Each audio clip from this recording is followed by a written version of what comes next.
Hello everyone. So ഇന്ന് ഞാനിവിടെ ഭയങ്കര എക്സൈറ്റഡ് ആയിട്ടാണ് ഇരിക്കുന്നത്. എന്താണെന്ന് വെച്ചാൽ നമ്മുടെ ഇൻഫോ ക്യാമ്പസ് 15 ഇയേഴ്സ് കംപ്ലീറ്റ് ചെയ്യാണ്. സോ അതിൻ്റെ ഭാഗമായി നമുക്ക് ഒരുപാട് പ്രോഗ്രാംസും പ്ലാനിങ്സ് ഒക്കെ നമ്മളിവിടെ ചാർട്ട് ചെയ്ത് വെച്ചിട്ടുണ്ട്. അതിൻ്റെ ഭാഗമായിട്ടാണ് ഞാൻ ഇന്ന് ഇവിടെ ഇരിക്കുന്നത്. നമ്മൾ പുതിയൊരു സീരീസ് സ്റ്റാർട്ട് ചെയ്യാണ്, inspiring stories of info campus. നമുക്കറിയാം 15 വർഷം എന്ന് പറയുമ്പോൾ നമുക്ക് ഒരുപാട് സക്സസ് സ്റ്റോറീസ് ഇവിടെ പറയാനുണ്ടാവും. അതിൽ ഒരു സക്സസ് സ്റ്റോറി ആയിട്ട് നമുക്ക് ഏറ്റവും ആപ്റ്റ് ആയിട്ടുള്ള ഒരു ഗസ്റ്റ് തന്നെയാണുള്ളത്, അനുരാഗ് സർ. സോ സാറിനെ പറ്റി പറയാനാണെങ്കിൽ നോൺ IT ബാക്ക്ഗ്രൗണ്ടിൽ നിന്ന് IT മേഖലയിലേക്ക് എത്തിയിട്ട് ഇപ്പോൾ HP എന്ന് പറയുന്ന MNC കമ്പനിയിലെ സീനിയർ കൺസൾട്ടൻ്റ് ആയിട്ട് വർക്ക് ചെയ്യാണ് സാർ. സാറിൻ്റെ കൂടുതൽ ഡീറ്റെയിൽസ് അറിയാൻ നമുക്ക് സാറിനോട് ഡയറക്റ്റ് സംസാരിക്കാം. So sir, welcome to the show.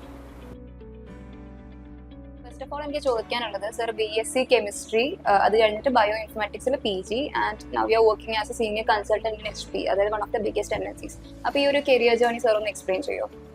ഞാനിപ്പോൾ വരുന്നത് നോൺ IT ബാക്ക്ഗ്രൗണ്ടിൽ നിന്നാണ് വരുന്നത്. ഞാൻ PGക്ക് അതായത് പോസ്റ്റ് ഗ്രാജുവേഷൻ ചെയ്തത് ബയോ ഇൻഫർമാറ്റിക്സ് എന്നാണെങ്കിൽ പോലും അതിനകത്ത് ഇൻഫർമേഷൻ ടെക്നോളജിയുടെ എല്ലാം ഒന്ന് ടച്ച് ചെയ്ത് പോകുന്നുണ്ട് എന്നുള്ള മാത്രമേ ഉള്ളൂ.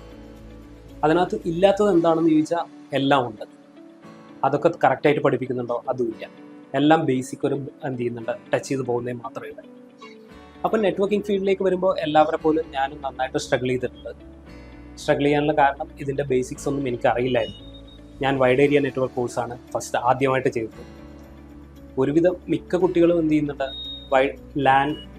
ലോക്കൽ ഏരിയ നെറ്റ്വർക്കിങ്ങിൻ്റെ ഏതെങ്കിലും ഒരു കോഴ്സ് ചെയ്തതിന് ശേഷമാണ് വൈഡ് ഏരിയ നെറ്റ്വർക്കിലേക്ക് വരുന്നത്. ഞാൻ നേരിട്ട് വൈഡ് ഏരിയ നെറ്റ്വർക്കിലേക്കാണ് വന്നത്. പക്ഷേ റെനി സാറെ പോലത്തെ ഒരു സാറെ കിട്ടിയത് കൊണ്ട് എന്ത് ചെയ്തു, എനിക്കതൊക്കെ പിക്കപ്പ് ചെയ്ത് എനിക്ക് സക്സസ് ആവാൻ പറ്റി. പറഞ്ഞു ലൈക്ക് CCIന്റെ പാസ്സായതിന്റെ ഒരു ജീവനൊക്കെ പറഞ്ഞു. അപ്പൊ സാർ ഈ CCI ഫസ്റ്റ് അറ്റംപ്റ്റിൽ പാസ്സായപ്പോൾ സാറിന്റെ ഒരു റിയാക്ഷൻ എന്തായിരുന്നു? ഓക്കെ, ഞാൻ പറഞ്ഞല്ലോ, ഞാൻ CCI ഫസ്റ്റ് അറ്റംപ്റ്റ് തന്നെ പാസ്സായിട്ടുണ്ട്. ആ സമയത്ത് CCI ഫസ്റ്റ് അറ്റംപ്റ്റിൽ പാസ്സാവുന്നത് വേൾഡിൽ വെറും 3% ആൾക്കാർ മാത്രമാണ് ഫസ്റ്റ് അറ്റംപ്റ്റിൽ പാസ്സാവുന്നത്. ഞാൻ പല ഇൻസ്റ്റിറ്റ്യൂഷനിലും പോയിട്ട് CCI ആ സമയത്ത് റെനി സാറിൻ്റെ അടുത്ത് ഫുൾ ലാബ് ഇല്ലാത്ത ഒരവസ്ഥയുണ്ടായിരുന്നു. ഞങ്ങൾ ആ സമയത്ത് പഠിക്കുമ്പോൾ ഞങ്ങൾക്ക് എങ്ങനെ ഒരു ലാബ് ഇൻഫ്രാസ്ട്രക്ചർ എന്താണ്, എങ്ങനെയാണ് ആക്ച്വൽ ലാബ് ഒന്ന് പറഞ്ഞു തരാൻ ഒരാൾ പോലും ഉണ്ടായിരുന്നില്ല. ഞങ്ങൾ എന്ത് ചെയ്തു, പല ആൾക്കാരെയും അപ്രോച്ച് ചെയ്തപ്പോൾ അവരൊക്കെ വലിയ ഫീസുകളാണ് പറയുന്നത്. എന്ത് ചെയ്യുന്നുണ്ട്, ഞങ്ങൾക്ക് വേണ്ടിയിരുന്നത്, ഞങ്ങൾ പറഞ്ഞത് തിയറി പാർട്ട് ഞങ്ങൾക്ക് കുഴപ്പമില്ല, ലാബിൽ കുറച്ച് ഡിവൈസസിൻ്റെ കുറവ് കൊണ്ട് ഞങ്ങൾ പല ഇൻസ്റ്റിറ്റ്യൂഷനെ സമീപിച്ചപ്പോൾ അവർ പറഞ്ഞു ഞങ്ങൾക്ക് എന്ത് ചെയ്യുന്നില്ല, ലാബ് മാത്രമായിട്ട് തരാൻ പറ്റില്ല, നിങ്ങൾക്ക് വേണമെങ്കിൽ കംപ്ലീറ്റ് CCI ഫുൾ കോഴ്സായിട്ട് എടുക്കാം. പക്ഷേ ആക്ച്വലി ഒരു ഇൻസ്റ്റിറ്റ്യൂഷനിൽ പോലും അന്നും ഇന്നും എനിക്ക് തോന്നുന്നില്ല ഒരു CCI സർട്ടിഫൈഡ് ആയിട്ടുള്ള ഒരു സ്റ്റാഫ് ക്ലാസ് എടുക്കുന്നുണ്ട്, അല്ലെങ്കിൽ അതിനെപ്പറ്റി മൊത്തമായിട്ട് അറിഞ്ഞത് അതായത് കോഴിക്കോട് വെച്ച് നോക്കുകയാണെങ്കിൽ കോഴിക്കോട് ആരും എടുക്കുന്നുണ്ടെന്ന് എനിക്ക് തോന്നുന്നില്ല. അപ്പം അങ്ങനെ ഞങ്ങൾ എന്ത് ചെയ്തു, ഞങ്ങൾ തന്നെ സെൽഫ് സ്റ്റഡി ആയിരുന്നു ഞങ്ങളുടെ CCI ഞങ്ങൾ ഒരു ദിവസം എന്ന് പറഞ്ഞാൽ ഏകദേശം ഒരു 10-15 മണിക്കൂറിന് മേലെ ഞങ്ങൾ പഠിച്ചു. അവസാനം എന്തോ ഭാഗ്യത്തിനെന്നല്ല, ഞങ്ങൾക്ക് ആ സമയത്ത് എന്ത് ചെയ്യുന്നുണ്ട്, സിസ്കോ പോലത്തെ ഒരു ക്യാമ്പസിൽ പോയിട്ടാണ് ഇതിൻ്റെ എക്സാം എഴുതേണ്ടത്. ഇത്രയും വലിയൊരു ക്യാമ്പസിൽ എൻ്റെ ലൈഫിൽ ഞാൻ ആദ്യമായിട്ടാണ് കയറുന്നത്. സാധാരണ വല്ലാതെ നെർവസ് ആവുന്ന ഒരാളുമായിട്ട് പോലും എനിക്ക് അവിടെ ഒരു നെർവസും ഇല്ലാതെ, എന്നുവെച്ചാൽ ഞാൻ അത്രയും പ്രിപ്പയർ ചെയ്തിട്ടുണ്ടായിരുന്നു. ഞങ്ങൾ അതേപോലെ ഡെഡിക്കേറ്റ് ചെയ്തിട്ടാണ് പ്രിപ്പയർ ചെയ്തത്. അതുകൊണ്ട് എന്ത് ചെയ്യുന്നില്ല, ഒരു ടെൻഷനൊന്നും ഇല്ലാതെ പോയി എഴുതാൻ പറ്റി. രാത്രി തന്നെ റിസൾട്ട് വന്നു. റിസൾട്ട് നോക്കുമ്പോൾ എനിക്ക് ഉറപ്പായിരുന്നു, എക്സാം എഴുതി കഴിഞ്ഞപ്പോൾ തന്നെ ഉറപ്പായിരുന്നു ഞാൻ പാസ്സാവുന്നുണ്ട്. ആ രീതിയിൽ ഞാൻ പ്രിപ്പയർ ചെയ്തിട്ടുണ്ടായിരുന്നു. അങ്ങനെ എക്സാം ക്ലിയർ ചെയ്തു. ഓക്കെ, ആൻഡ് ഈ ഒരു ജേർണിയിൽ സാറിന് ഏറ്റവും വലിയൊരു ചാലഞ്ചായി തോന്നിയത് എന്തായിരുന്നു? നോൺ IT ഫീൽഡിൽ നിന്നാണ് വരുന്നത്. നോൺ IT ഫീൽഡിൽ നിന്ന് വരുമ്പോൾ അതിൻ്റെതായ ബുദ്ധിമുട്ടുകൾ ആദ്യം ഉണ്ടായിരുന്നു. എന്താണെന്ന് വെച്ച് കഴിഞ്ഞാൽ, ഇത് എങ്ങനെ ലാബ് ചെയ്യണം, എങ്ങനെ ചെയ്യണം, സാറിനും അന്ന് കറക്റ്റ് തന്നെ പ്രോപ്പറായിട്ട് നോക്കാൻ പറ്റിയിട്ടുണ്ടായിരുന്നില്ല. എന്ന് വെച്ചാൽ അത്രയും വലിയ ബാച്ചസ് ഹാൻഡിൽ ചെയ്യുന്ന ഒരാൾക്ക് ഓരോ കുട്ടികളെയും ഇൻഡിവിജ്വലായിട്ട് പോയിട്ട് ചെക്ക് ചെയ്യാനുള്ളൊരു പ്രശ്നങ്ങൾ ഏതൊരു ഇൻസ്റ്റിറ്റ്യൂഷനിലും ഉണ്ടാവും.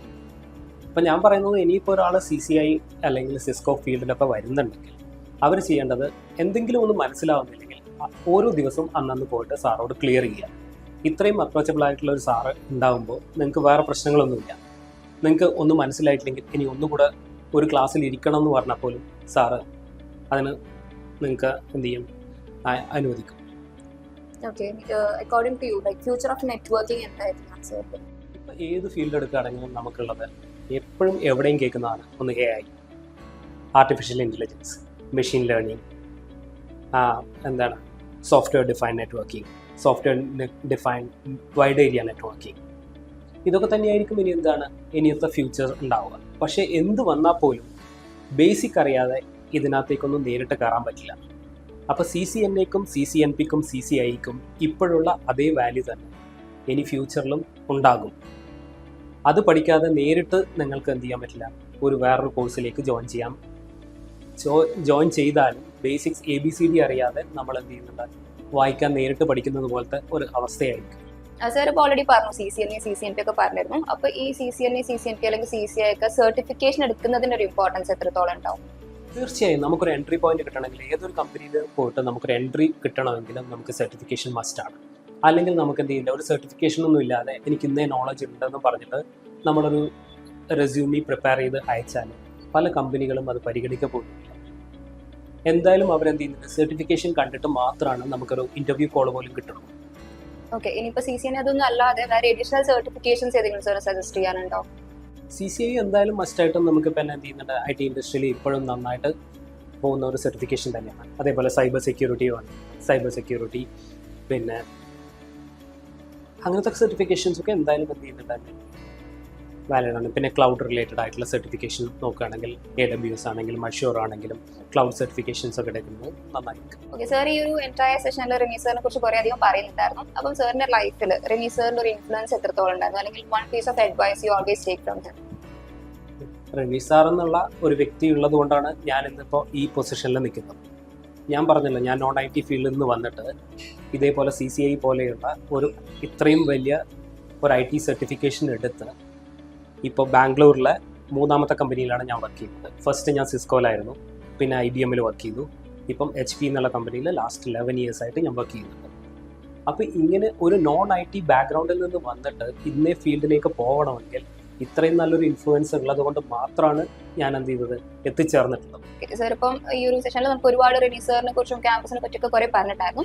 അപ്പം one of your best memory with Rimi sir ഒന്ന് എക്സ്പ്ലെയിൻ ചെയ്യാം? ബെസ്റ്റ് മെമ്മറീസ് പറയുകയാണെങ്കിൽ ഞാൻ ഈ CCI ജേർണിയിൽ full time first starting CCNA എന്നുള്ളൊരു കോഴ്സ് മുതൽ CCI എന്നുള്ള കോഴ്സ് വരെ ഞങ്ങൾക്ക് ഒരുമിച്ച് ഒരേട്ടനെ പോലെ നിന്നിട്ട് എന്നെ സപ്പോർട്ട് ചെയ്ത സാറാണ്. എന്നുവെച്ചാൽ എനിക്ക് ഇതുപോലെ ഒരു സപ്പോർട്ട് വേറൊരു സ്ഥലത്തൊന്നും കിട്ടിയിട്ടില്ല. ഞാനൊരു ആവറേജ് സ്റ്റുഡൻറ്റ് മാത്രമായിരുന്നു. പക്ഷേ CCI എന്നുള്ളൊരു പോലത്തെ ഒരു സർട്ടിഫിക്കേഷൻ എന്നെക്കൊണ്ട് പാസ്സാവാൻ പറ്റുന്ന വീട്ടുകാർ പോലും ചിന്തിച്ചിട്ടുണ്ടാവില്ല. അപ്പോൾ ആ സമയത്ത് എന്ത് ചെയ്യുന്നുണ്ട്, എന്നെ കൈപിടിച്ച് ഉയർത്തി ഇന്നേ ലെവലിലാക്കി. എന്നിട്ട് എന്ത് ചെയ്തു, CCI എന്നുള്ള സർട്ടിഫിക്കേഷൻ ഞാൻ എടുത്തു. CCI എന്നുള്ള സർട്ടിഫിക്കേഷൻ എടുത്തപ്പോൾ തന്നെ എനിക്ക് ബാംഗ്ലൂരിൽ ജോലി കിട്ടി. ഇപ്പോഴും ഞങ്ങൾ എന്ത് ചെയ്യുന്നുണ്ട്, ആ ടച്ച് കീപ്പ് ചെയ്യുന്നുണ്ട്. പിന്നെ ഞാനൊരു അവിടെ നിന്ന് സ്വിച്ച് ചെയ്ത് വേറെ കമ്പനിയിലേക്ക് മാറി, IBMലേക്ക് മാറി. അവിടെ നിന്ന് സ്വിച്ച് ചെയ്ത് HP മാറി. എന്നാലും ഇപ്പം ഞങ്ങൾ CCI എടുത്തിട്ട് കഴിഞ്ഞ മെയ് 11 14 കൊല്ലമായി. ആ 14 കൊല്ലമായിട്ട് ഞങ്ങൾ എന്ത് ചെയ്യുന്നുണ്ട്, ആ പഴയ ബന്ധം ഇപ്പോഴും കീപ്പ് ചെയ്യുന്നുണ്ട്.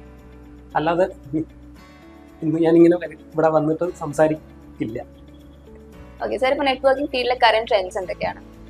കറണ്ട് ട്രെൻഡ്സ് ആണല്ലോ പറഞ്ഞത്. ഇപ്പോൾ AI ഉണ്ട്, മെഷീൻ ലേണിങ്ങിൽ വരുന്നുണ്ട്, പിന്നെ software defined networking, software defined wide area networking, പിന്നെ ഫ്യൂച്ചർ ടെക്നോളജീസ് എല്ലാം. അതൊക്കെയാണ് നമ്മുടെ ഇനി വരുന്ന ഫ്യൂച്ചർ ടെക്നോളജീസ് ആയിട്ട്. ഓക്കെ സാർ, അടുത്ത എനിക്ക് റിമി സാറിനോട് ചോദിക്കാനുള്ളത്, അപ്പം അനുരാഗ് സാർ ആയിട്ടുള്ള കുറേ മെമ്മറീസ് സാർ പറഞ്ഞു. അപ്പോൾ one of the good memory with Anurag sir, അല്ലെങ്കിൽ സാർ എങ്ങനെയായിരുന്നു പഠിക്കുന്ന സമയത്തൊക്കെ നിങ്ങളുടെ ഒരു എക്സ്പീരിയൻസ് ഒന്ന് ഷെയർ ചെയ്യാം? അനുരാഗിനെ പറ്റി പറയുകയാണെങ്കിൽ എനിക്ക് പുള്ളിൻ്റെ ഏറ്റവും സ്ട്രൈക്കിംഗ് ആയിട്ടുള്ളൊരു സംഭവം എന്ന് പറയുന്നത് പുള്ളീൻ്റെ ഒരു ഡെഡിക്കേഷനാണ്. അതായത് ഈ ഒരു നോൺ IT ബാക്ക്ഗ്രൗണ്ടിൽ നിന്ന് വന്നിട്ടുണ്ടെങ്കിലും ഈ IT ബാക്ക്ഗ്രൗണ്ടിൽ ഒരു സീനിയർ പൊസിഷനിൽ എത്തണം, അല്ലെങ്കിൽ നല്ലൊരു റിപ്യൂട്ടഡ് പൊസിഷനിൽ എത്തണം എന്നുള്ള ആ ഒരു മൈൻഡ് സെറ്റ് പുള്ളിക്കുണ്ടായിരുന്നു. അതിനുവേണ്ടി എന്തൊക്കെ ഹാർഡ് വർക്ക് ചെയ്യാനും പുള്ളി റെഡി ആയിരുന്നു. ആ ഒരു ഡെഡിക്കേഷൻ എന്ന് പറയുന്നത്, അതായത് പുള്ളി വരുന്ന സമയത്ത് എനിക്കൊരു ഓർമ്മയുണ്ട്, ഒരു എന്താ പറയുക, ഒരു ലാപ്ടോപ്പ് വാങ്ങിച്ച് അതിനകത്ത് OS ഇൻസ്റ്റലേഷൻ ചെയ്യാൻ പോലും അറിയാതെ, അതായത് അത്രയും നോൺ IT ബാക്ക്ഗ്രൗണ്ടിൽ നിന്ന് വന്നിട്ട് പോലും പുള്ളി വളരെ ഫാസ്റ്റായിട്ട് കാര്യങ്ങൾ ലേൺ ചെയ്തു. അതായത് എൻ്റെ ഓർമ്മ ശരിയാണെന്നുണ്ടെങ്കിൽ പുള്ളി രാവിലെ, എനിക്ക് തോന്നുന്നൊരു ഏർലി മോർണിംഗ് പുള്ളി വീട്ടിൽ നിന്ന് വന്നിട്ട് ഒരു ട്രെയിനൊക്കെ കയറി വന്നിട്ട് രാവിലെ മുതലുള്ള വൈകുന്നേരം വരെയുള്ള ഞങ്ങളുടെ എല്ലാ ക്ലാസ്സുകളും പുള്ളി കയറിയിരിക്കും. എല്ലാ ഫാക്കൽറ്റീസിൻ്റെ ക്ലാസ്സിലും പുള്ളി കയറിയിരിക്കും. അപ്പോൾ അത്രയും പുള്ളി പഠിക്കാൻ വേണ്ടി എന്തൊക്കെ ത്യജിക്കാനും പുള്ളി റെഡിയായിരുന്നു. പിന്നെ മാത്രമല്ല, ഈവൻ നമ്മൾ കൊടുക്കുന്ന ടാസ്കുകളും ലാബ് ടാസ്കുകളൊക്കെ ആണെന്നുണ്ടെങ്കിൽ വളരെ പെട്ടെന്ന് കംപ്ലീറ്റ് ചെയ്യും. ഇനിയിപ്പോൾ വീട്ടിൽ നിന്ന് എന്തെങ്കിലും വർക്ക് ചെയ്ത് വരാനുണ്ടെങ്കിൽ അതൊക്കെ വർക്ക് ചെയ്ത് വരും. അപ്പോൾ അത്രയും പുള്ളി ആ ഒരു ഡെഡിക്കേഷനാണ് പുള്ളിയിൽ നിന്ന് അത്രയും ഡെഡിക്കേറ്റഡ് ആയിട്ടുള്ള വളരെ കുറച്ച് ആൾക്കാരെ നമ്മൾ കണ്ടിട്ടുള്ളൂ. സർ ഇപ്പോൾ ഈ ഒരു നോൺ ഐ ടി ബാക്ക്ഗ്രൗണ്ടിൽ നിന്ന് ഐ ടിയിലേക്ക് സ്വിച്ച് ചെയ്യാൻ നിൽക്കുന്ന ആൾക്കാർക്ക് സാറിന് കൊടുക്കാനുള്ള ഒരു പീസ് ഓഫ് അഡ്വൈസ് എന്തായിരിക്കും?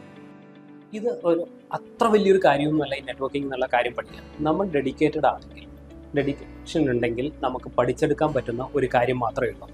പിന്നെ നിങ്ങൾക്ക് നല്ല പ്രോപ്പറായിട്ടുള്ള ഒരു മെൻറ്ററെ കിട്ടണം. അതാണ് നിങ്ങൾക്ക് ആദ്യം വേണ്ടത്. നല്ലൊരു മെൻറ്റർ ഉണ്ടെങ്കിൽ നിങ്ങൾക്ക് എന്താ പറ്റും, ഈസി ആയിട്ട് തന്നെ നിങ്ങൾക്ക് CCNA-യും CCNP-യും CCI-യും വരെ നിങ്ങൾക്ക് ഈസി ആയിട്ട് ക്ലിയർ ചെയ്യാൻ പറ്റും. ഇപ്പോൾ CCI എന്നുള്ളത് വേൾഡിൽ 3% ആൾക്കാർ മാത്രമേ പാസ്സാവുന്നുള്ളൂ എന്ന് പറഞ്ഞെങ്കിൽ പോലും ഇപ്പം നിങ്ങൾക്ക് നോക്കാൻ പറ്റും ഇൻഫോ ക്യാമ്പസിൽ നിന്ന് തന്നെ എത്ര പേര് പാസ്സായി. നല്ല പെർസെൻറ്റേജ് ആൾക്കാർ ഇപ്പം പാസ്സാവുന്നുണ്ട്, അതും ഫസ്റ്റ് അറ്റംപ്റ്റ് തന്നെ.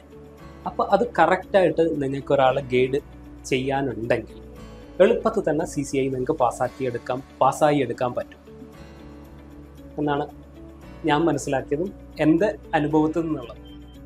ഓക്കെ സർ, എന്തായാലും നല്ലൊരു സെഷൻ ആയിരുന്നു. ആക്ച്വലി ഭയങ്കര ഇൻഫോർമേറ്റീവും അതേപോലെ ഇൻട്രസ്റ്റിംഗും ആയിരുന്നു. ആൻഡ് സർ ഈ ഒരു തിരക്കിൽ നമുക്ക് വേണ്ടി വന്നിട്ട് ഈ ഒരു ടൈം സ്പെൻഡ് ചെയ്തതിന് താങ്ക് യു. Thank you.